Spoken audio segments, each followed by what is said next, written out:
Hi guys, welcome back to my third and final video about the topic of ArrayList. In this video I'm going to review J-option pane, menu systems, the switch statement, and using a separate class. So this video is going to create an ArrayList from a separate class or from the type of being of a class. Alright, so here I am in Eclipse. In Eclipse, I have created my test class that contains main, and that's all I have. So in this example, I am going to be using ArrayList. I will be using the scanner, and I will be using J-option pane. So I will need to import some things into this class. So I'm bringing in the scanner, ArrayList, and J-option pane so that I can use it down here in main. So what I'm going to do, based on the last video, is I have no idea what that is. Okay, what I'm going to do based on the last video is I am going to create two different array lists. I'm going to create an array list like the last video from the reference data type string, and then I'm going to create another array list from a class that we're going to make called rabbits. So at this point we haven't created rabbits, so I'm going to comment that out. So what I'm going to do before I create rabbits is I am going to create the menu system. So any menu system is going to live inside of a do-while loop with a switch. So in my menu system, I'm going to have case 1, add a name, add a bunny, display a list, and display the names and display the bunnies. So that is a simple do-while. That looks like the first thing I need to write is this getChoice method. So getChoice is going to exist. I'm going to put it here in the test class, down here below main.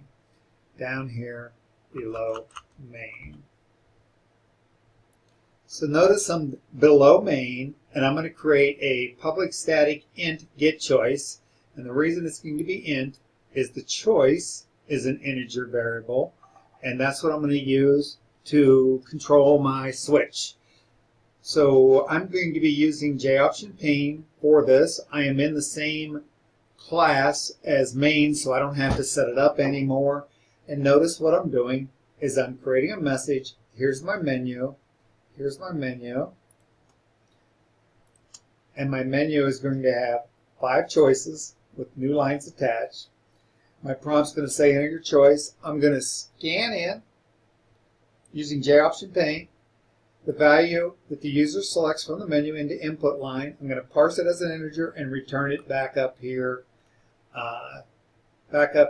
to choice. That should work. I'm going to run it. Notice when I run it, my menu appears. Add a name, add a bunny, display names, display all bunnies, and quit.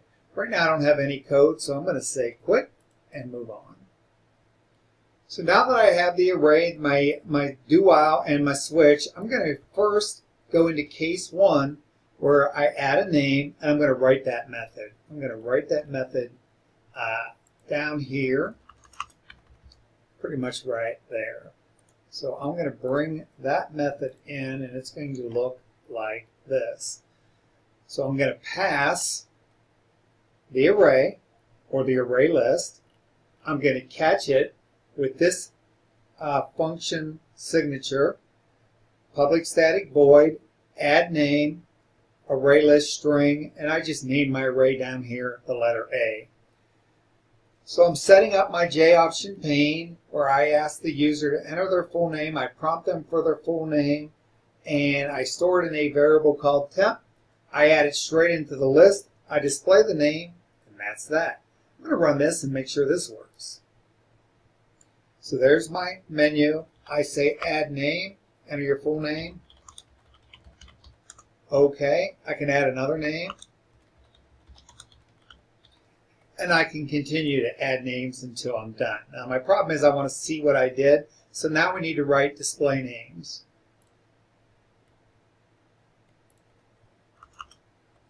So what we're going to do is we're going to come in and do case number 4, display, oops, not case number 4. We're going to do case number 3, display the list of names. Display the list of names. So that method is going to be written probably right here is a good place. So here comes that method. Let's take a look at it. So this method is going to start with public static void. I'm passing in the array list, and all I'm doing is I'm using this size method. I'm not really doing anything with this size method. In the example, I show the size of the array just so you all can see it. And then here's where I loop through each element, and I'm just going to output it using system out. It's going to be down here in the console window. So that's pretty much that. Make sure this is uncommented, and I'm going to test this again. So now I add a name. I can add another name. And anytime I want to display the names, I press 3. And down here in the console window, the name Dennis was added to the list, the name Fred was added to the list, the size of the array is 2. This is from this right here is from the method display output. This is just me echoing the input. Notice I need a space there. So that seems to work. The size is 2. Every time I press 1, I add another element to the list, and okay, in my example, I said I was going to deal with a separate class, so I'm going to create a new class here in my project, and I'm going to call it Rabbits. And here is Rabbits, and Rabbits has nothing in it. Well, just for this example, we're going to make a very simple class, and we're going to say Rabbits have 3 fields. 3 fields. They have a name, they have an ear length, and a color. A name, an ear length, and a color. I'm going to need a simple method, or constructor method.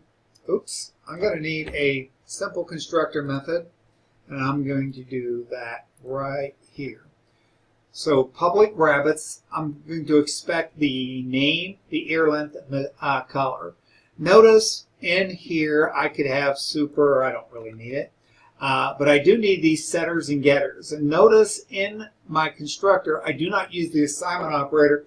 I use the set name, set ear, and set color in case there's any validation going on in these setters. So next, what I'm going to do is I'm going to create my setters and my getters. My setters and my getters. So that's simply going to be get name, set name, ear length. And here, what I'm going to do, in here, I am going to do a little bit of validation on an ear length. So I'm going to make the assumption that a rabbit's ear has to be greater than or 0 or greater. Maybe I could put less than or equal to 0. Less than or equal to 0 or greater than 20. So if a rabbit's ear is less than or equal to 0, that's invalid. Or if it's greater than 20, that's invalid. Just as an example of some validation. Looks like I forgot to import the scanner, so I will do that really quick. I will bring in the scanner so that error goes away. So all my setters and my getters have been created. So I believe the next thing I'm going to do is do my toString. And my toString is going to look a little different, not much. So here's my toString. I'm going to build a toString that returns, builds a string in result and then returns result. So it's going to say I'm a rabbit, something about a rabbit, my name is, something about that, my ears are, and my color is. That's it. So I'm going to come in here. This has been bothering me, where I add a name. I'm going to put a space there because that's driving me crazy. All right, so there is my rabbit class, and it is done. So I'm going to go back to my test class, and now I will be able to create an array list of rabbits. So I'm creating an array list of rabbits. It looks like I'm creating 5 elements. Remember, it doesn't matter. That can be empty. That can be empty. So I should be able to add bunnies using this array list. So I'm going to call the method addBunny and pass it to bunny. So down here, right about there, I'm going to call the method to add a bunny.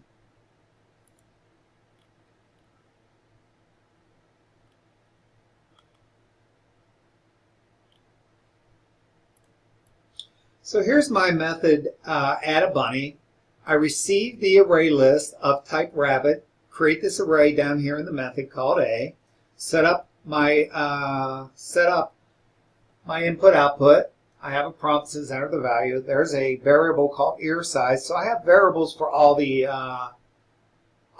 attributes of a bunny. So I ask the user to populate those variables, and then the last thing I do is I create an object of type bunny. After I create this object, I add it to the array. So I create it, add it to the array. As simple as that. As simple as that. I can go back into my test class and I could run this and it should work. But before I do that, I'm going to just create the method that is used to display the bunnies so that when we test it, we can see that it actually worked. So I'm going to come down here and add one final method, and that method would be to display the bunnies. Looks repetitive now. I passed in the variable data type ArrayList rabbits into an array. Looks like I didn't feel like calling this A again. I output the size just like I did with the names.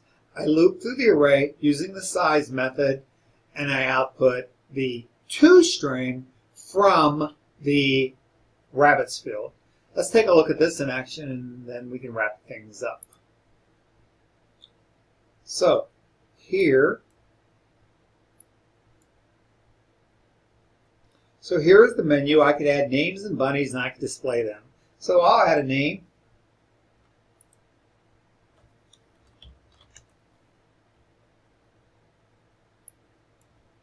The name Dennis was added to the list. I'll add another name just for the heck of it.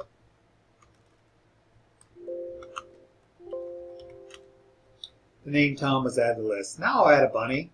I said a bunny. Name of the bunny is Peter. The size of the bunny's ears are -9, and the color is red. Notice it comes back and it tells me invalid length for a rabbit ear. That happens because I called the constructor last. Maybe we can clean that up later. But I'm just going to say 10, and here we go.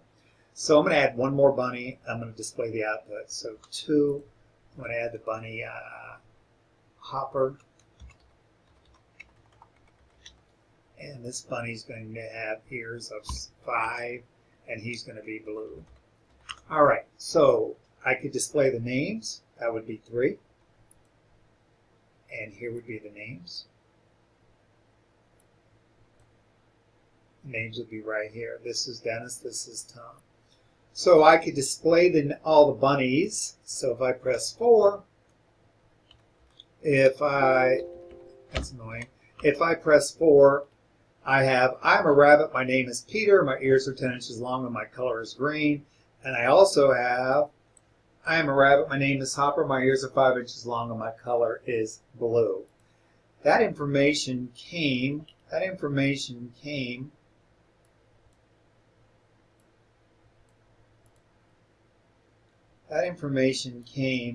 the rabbit's toString.